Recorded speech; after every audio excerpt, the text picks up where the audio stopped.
Assalamualaikum warahmatullahi wabarakatuh. Perkenalkan, saya Rahmiati dari kelas pendidikan Biologi C angkatan 2023. Pada video kali ini, saya akan menjelaskan materi tentang sistem pencernaan pada hewan dalam mata kuliah Fisiologi Hewan. Yuk, simak videonya. Nah, pertama-tama kita harus tahu apa itu sistem pencernaan.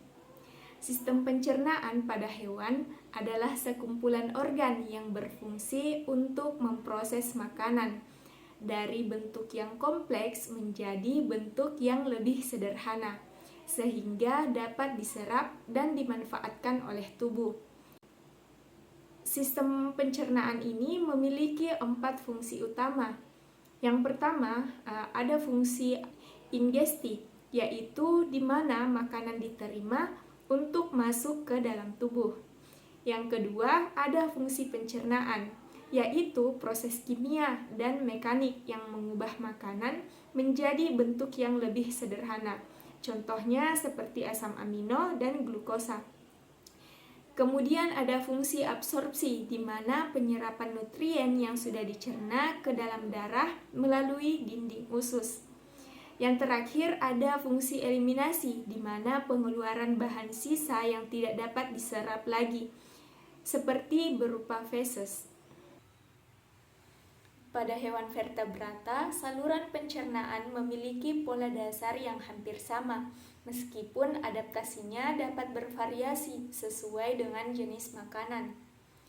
Struktur umum saluran pencernaan vertebrata terdiri dari mulut, di mana di mulut ini merupakan tempat pemunyahan makanan dan pencampuran dengan air liur yang mengandung enzim amilase. Kemudian setelah ke mulut masuk ke esofagus, di mana esofagus ini merupakan saluran yang menghubungkan mulut ke lambung dan merupakan tempat pemindahan makanan melalui gerakan peristalistik. Di lambung menghasilkan asam lambung dan enzim untuk pencernaan protein, juga tempat terjadinya penggilingan makanan. Kemudian masuk ke usus halus, di mana tempat utama pencernaan dan penyerapan nutrien yang mengandung villi dan mikrofilli untuk meningkatkan permukaan penyerapan. Kemudian di usus besar, penyerapan air dan pembentukan feses dari sisa makanan yang tidak tercerna. Kemudian yang terakhir terdapat anus, merupakan tempat pembuangan feses. Selain organ pencernaan ini, terdapat pula organ aksesori seperti pankreas, hati, dan kantong empedu yang juga berperan penting dalam proses pembentukan enzim dan cairan pencernaan. Enzim pencernaan adalah proses yang mempercepat reaksi kimia dalam memecah makanan. Beberapa enzim yang terlibat dalam proses ini yaitu ada enzim amilase, di mana enzim ini dapat ditemukan di mulut dan di pankreas. Enzim amilase memecah karbohidrat seperti pati menjadi maltosa dan glukosa. Kemudian terdapat enzim pepsin yang dapat ditemukan di lambung. Enzim pepsin ini menghancurkan protein menjadi peptida yang lebih kecil. Kemudian ada enzim lipase yang dapat ditemukan di pankreas yang berfungsi untuk memecah lemak menjadi asam lemak dan gliserol yang dapat diserap oleh tubuh. Kemudian terdapat enzim tripsin dan krimotripsin yang dapat ditemukan di usus halus dan di pankreas. Enzim ini melanjutkan pencernaan peptida menjadi asam amino. Hewan memiliki berbagai jenis sistem pencernaan yang disesuaikan dengan kebiasaan makan mereka. Ada tiga tipe sistem pencernaan utama pada hewan, yaitu terdapat sistem pencernaan monogastrik, yang dimana sistem ini memiliki satu lambung sederhana. Kemudian ada sistem pencernaan ruminansia, di mana memiliki lambung majemuk yang terdiri dari 4 bagian. Kemudian terdapat sistem pencernaan Hingut fermenter yang mengandalkan fermentasi di bagian belakang sistem cerna. Pertama, sistem pencernaan monogastrik. Sistem pencernaan monogastrik adalah sistem pencernaan yang paling sederhana dan hanya memiliki satu bagian lambung. Hewan monogastrik ini umumnya memakan makanan yang mudah dicerna, seperti daging, biji-bijian, ataupun makanan olahan. Hewan yang termasuk dalam kelompok monogastrik ini adalah manusia, babi, dan ayam. Berikut ini adalah proses pencernaan pada ayam. Proses pencernaan pada ayam dimulai pada saat pakan masuk melalui mulut. Karena ayam tidak memiliki gigi, maka pakan akan langsung ditelan tanpa proses pengunyahan. Kemudian lidah berperan membantu mendorong pakan masuk ke dalam kerongkongan atau esofagus. Selanjutnya, pakan masuk ke tembolok, yaitu organ penyimpanan sementara yang berfungsi melunakkan pakan sebelum diproses lebih lanjut. Nah, dari tembolok, pakan bergerak ke proventriculus, yaitu lambung kelenjar, tempat pakan dicerna secara kimiawi dengan bantuan asam klorida dan enzim pencernaan. Setelah itu, pakan masuk ke ampela, yaitu lambung otot yang menggiling pakan secara mekanis dengan bantuan batu-batu kecil atau kerikil yang sebelumnya telah ditelan oleh ayam. Kemudian, pakan yang telah digiling halus kemudian masuk ke usus halus yang terdiri atas duodenum, jejunum, dan ileum. Di duodenum terjadi proses pencernaan utama terhadap zat-zat seperti protein, lemak, pati, dan gula dengan bantuan enzim dari pankreas. Penyerapan nutrien terjadi terutama di jejunum dan ileum.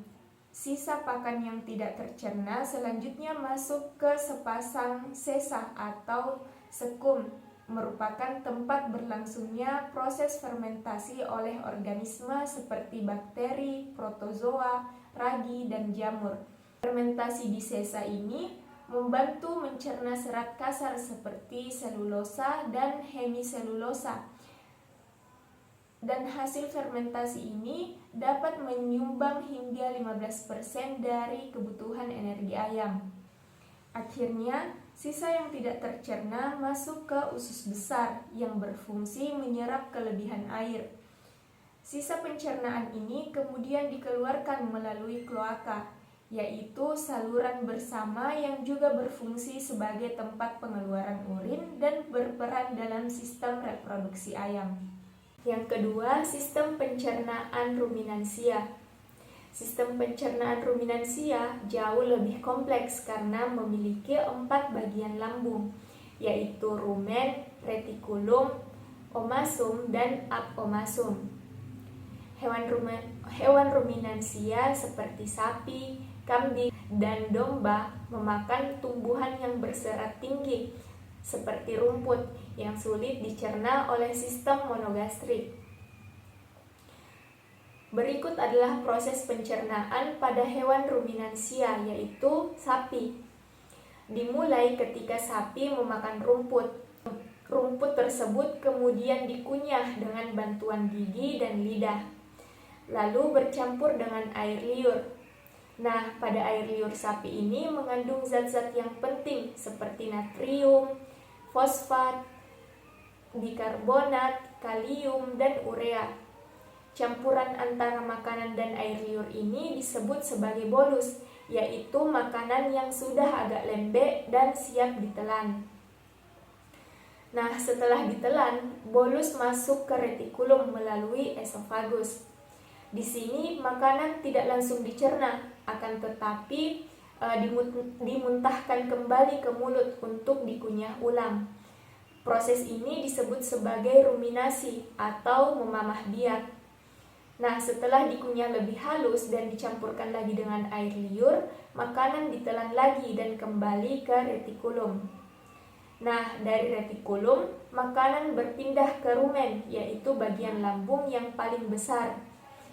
Nah, disinilah terjadi proses fermentasi oleh mikroorganisme seperti bakteri dan jamur agar benar-benar tercerna. Nah, setelah proses di rumen selesai, bagian cair dari makanan mengalir ke omasum dan kemudian ke apomasum. Omasum berfungsi menyerap air dan mineral, sedangkan apomasum adalah lambung sejati yang menghasilkan enzim pencernaan seperti lambung pada manusia. Nah, kemudian yang terakhir, makanan masuk ke usus halus dan usus besar, yaitu tempat sisa nutrisi diserap oleh tubuh sebelum sisa makanan dibuang sebagai kotoran. Yang ketiga, sistem pencernaan Hindgut fermenter. Sistem pencernaan Hindgut fermenter ini merupakan sistem pencernaan Hindgut fermenter ini juga memakan tumbuhan, namun berbeda dengan ruminansia. Hewan Hindgut fermenter ini adalah hewan yang melakukan fermentasi sebagian besar makanannya atau serat makanan utamanya di usus besar atau usus belakang. Contohnya pada kelinci. Kelinci adalah salah satu hewan Hindgut fermenter, yaitu hewan yang melakukan fermentasi makanan berserat di bagian usus belakang, terutama di organ yang disebut sekum. Proses ini sangat penting bagi kelinci karena kelinci memakan makanan yang tinggi serat seperti rumput, dan serat itu sulit dicerna hanya dengan enzim yang ada di usus halus. Nah, saat kelinci makan, makanan masuk ke lambung dan usus halus terlebih dahulu. Nah, di usus halus, nutrisi yang mudah diserap seperti gula dan protein sudah dicerna. Namun, serat dari makanan tidak bisa dicerna di bagian usus halus, sehingga akan lanjut ke usus besar, tepatnya ke sekum. Nah, di sekum terdapat banyak bakteri baik yang membantu memecah serat melalui proses fermentasi. Proses fermentasi ini menghasilkan asam lemak rantai pendek atau volatile fatty acid yang menjadi sumber energi penting bagi kelinci. Selain itu, bakteri ini juga membantu menghasilkan vitamin B dan asam amino yang bermanfaat bagi tubuh kelinci. Jadi, meskipun kelinci hanya memiliki satu lambung, seperti manusia atau hewan dengan sistem pencernaan monogastrik, mereka tetap bisa memakan makanan berserat tinggi karena adanya fermentasi di usus belakang. Pencernaan juga dikendalikan oleh hormon dan sistem saraf. Fungsi dari hormon dan sistem saraf ini adalah untuk mengatur kapan dan seberapa banyak enzim atau cairan pencernaan dikeluarkan. Ada beberapa hormon penting yang terlibat dalam proses pencernaan. Yang pertama, ada hormon gastrin. Hormon gastrin ini merupakan hormon yang dilepaskan oleh lambung saat makanan masuk. Gastrin ini berfungsi untuk merangsang lambung untuk memproduksi asam lambung atau HCl, yang dimana kita ketahui bahwa asam itu penting untuk membantu memecah makanan dan mengaktifkan enzim-enzim pencernaan. Yang kedua, ada hormon sekretin. Sekretin ini dilepaskan oleh usus halus ketika makanan yang sangat asam dari lambung masuk ke dalam usus. Tugas sekretin ini adalah merangsang pankreas untuk mengeluarkan cairan bikarbonat yang berfungsi menetralkan asam tersebut, sehingga enzim-enzim di usus dapat bekerja dengan optimal tanpa rusak oleh asam. Yang ketiga, ada hormon CCK atau cholecystokinin. Hormon ini juga dihasilkan dari usus halus. CCK ini merangsang kantong empedu untuk mengeluarkan empedu dan merangsang pankreas untuk mengeluarkan enzim pencernaan.